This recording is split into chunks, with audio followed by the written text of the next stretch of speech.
वो था। अब जो सही शहादत हासिल करने वाले हैं उनको तो दर्जा मिल गया, और जो बज़ाहिर थे तो अब जितने तारीखी लोग हैं और बात तारीफ की आ गई है, तो मैं तो ये कहता हूं कि न किसी को मानिए न किसी को जानिए, बस रसूल जो कहे। तो रसूल ने कहा जन्नत है, हमने मान लिया। वही रसूल जब 1,20,000 हाजियों के मजमे में अली को उठा के कह रहा है मंसूर तो मौला हो फाजा अली मौला, तो गुरेज क्यों है? क्या भाई आप समझते नहीं, बचपन से लेकर आज तक कब्र की मजलिस में मैंने बयान किया है कि जब मक्के में रसूल तबलीग के लिए निकलते थे, अली का बचपना था और सरदार बड़े बड़े सरदार जो हैं वो रसूल की तबलीग का तबलीग रिसालत की मुखालिफत जब करते थे और अपने बच्चों को पत्थर दे के भेजते थे कि जाके रसूल को मोहम्मद को मारो, जनाब मौलाए कायनात को रसूल के साथ कर दिया। अब जब रसूल गए के साथ अली गए हैं तो इधर बच्चों ने पत्थर उठाया, उधर अली ने बच्चों को उठाया। अब उठा के जाहिर सी बात है खैबर शिकन, चाहे बचपना हो चाहे जवाब हो। और अली के बचपने की बात का क्या कहना, अली अगर झूले में भी हो तो असलहे के 2 टुकड़े करते तो दोनों बराबर, और मैदान कारजार में अगर मरहबो अंतर के 2 टुकड़े करे तो दोनों बराबर। ये अदल अली भी था और शुजाअत हैदर कर्रार भी थी। मुसलमान कहता है भाई कि झूले में असलहे की क्या जरूरत थी। और मैंने कभी अर्ज किया था कि उस जमाने में असलहे को पाला था लोगों ने, दौरे जहालत था ना, पाला था लोगों ने अच्छी नस्ल और खराब नस्ल की पहचान के लिए। अब वो लफ्ज मैं नहीं कह सकता हूं जो हलाली के मुखालिफ आता है। तो अगर वो असलहा भूखा होता था, नौजायद बच्चे को खा जाता था, तो कहते थे कि ये हलाली नहीं था। और अगर उसने छोड़ दिया तो उसकी बड़ी इज्जत व तकरीम हुई थी बच्चे की।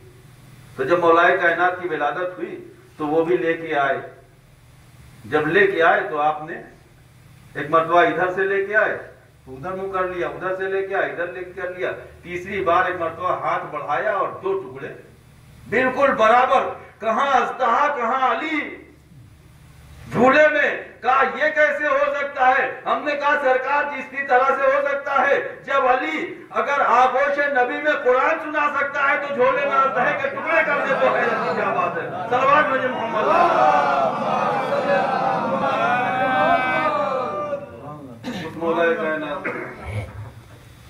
अच्छा छोड़ो, रावी की हैसियत से मान लो, इमाम मत मानो, रावी की हैसियत से। अरब में सबसे रवायतें आपने ली, पुना रावी पुना रावी पुना रावी, अली को रावी की हैसियत से मान लो। और रावी के लिए होता है इल्म रिजाल, उसमें 3 चीजें देखी जाती हैं। रावी पैदा कहां हुआ, रावी की तरबियत किसने की,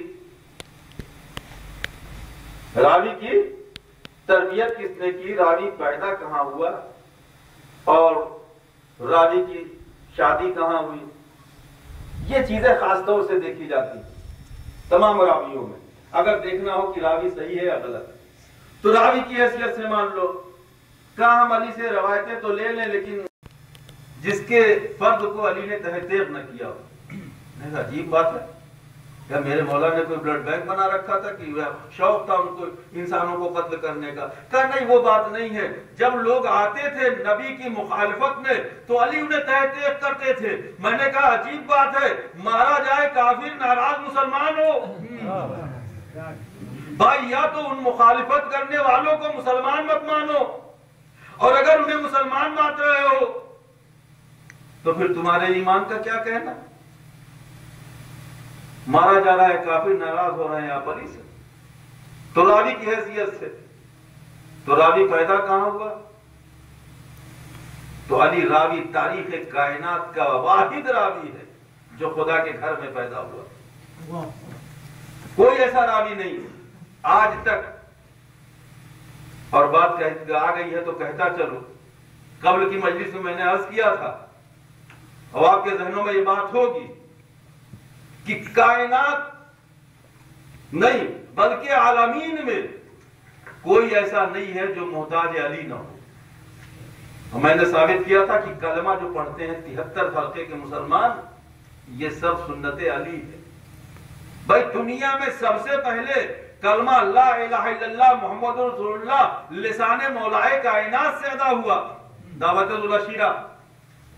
इस्लाम का वजूद नहीं था, पहली दावत थी। नबी ने खड़े होकर ला इलाहा इल्लल्लाह मुहम्मद रसूलुल्लाह पढ़ा।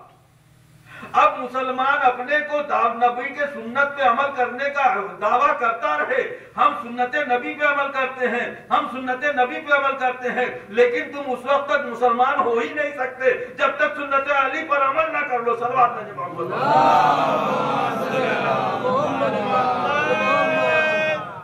सुन्नते नबी पे तो हम अमल करते हैं। जब दावतुल अशीरा में मौलाए कायनात ने कहा ला इलाहा इल्लल्लाह मुहम्मद रसूलुल्लाह, तो उसी मजलिस में नबी ने कहा ऐ अली तुम सही कह रहे हो, ला इलाहा इल्लल्लाह मुहम्मद रसूलुल्लाह अली जन वलीउल्लाह व खलीफतहु बिला फस्ल। तो अली की पहली चीज पैदा कहां हुआ है? खाने खुदा में पैदा हुए। अच्छा, एक और बात है, जब मौलाए कायनात की विलादत हुई तो लोग जनाब अबू तालिब के पास आए और कहा कि अबू तालिब बच्चा पड़ा किस पे है, शक्ल किस पे गई है? भाई दुनिया का दस्तूर है, जब बच्चा पैदा होता है जिसके घर में हो तो घर के बुजुर्गों की शबाहत पेश कर दी जाती है, लेकिन अली जहां पैदा हुए थे वहां कोई था ही नहीं। भाई खुदा के घर में, और खुदा न जिस्म रखता है न जिस्मानियत रखता है। अब क्या हो, जनाब अबू तालिब खामोश है कि उधर जिब्रील आए। कहा जिब्रील परवरदिगार बात दुरूद और सलाम के कहता है कि कह दो आंखें ऐनुल्लाह है, लिसान लिसानुल्लाह है, बाल उज़्नुल्लाह है, कान उज़्नुल्लाह है और चेहरा वजूदुल्लाह है। सल्लल्लाहु अलैहि वसल्लम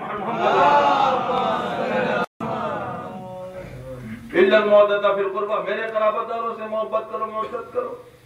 तो ये वो कराबतदार हैं कि जिनके लिए खुदा कहे कि ये हमारा चेहरा, ये हमारा। और मैं अर्ज कर दूं, बंदों तक पहुंचाने का नाम जिम्मा जो लिया है वो इम्मा ने लिया है। नबी का काम था सिर्फ तबलीग और रिसालत को लाना बचाना नहीं, बल्कि इधर तबलीग रिसालत आई, अल-यौम अकमलतु लकुम दीनकुम व अतममतु निअमती की आयत आई, दीन कामिल हुआ, बस रिसालत का काम खत्म हुआ। अब यहां से इमामत की जिम्मेदारी शुरू हो गई। अब ला इलाहा इल्लल्लाह को बचाने की बारी है। तो अली ने कहा तो सही, मैं अपना सब कुछ दूंगा, दरवाजे पे आग आ जाए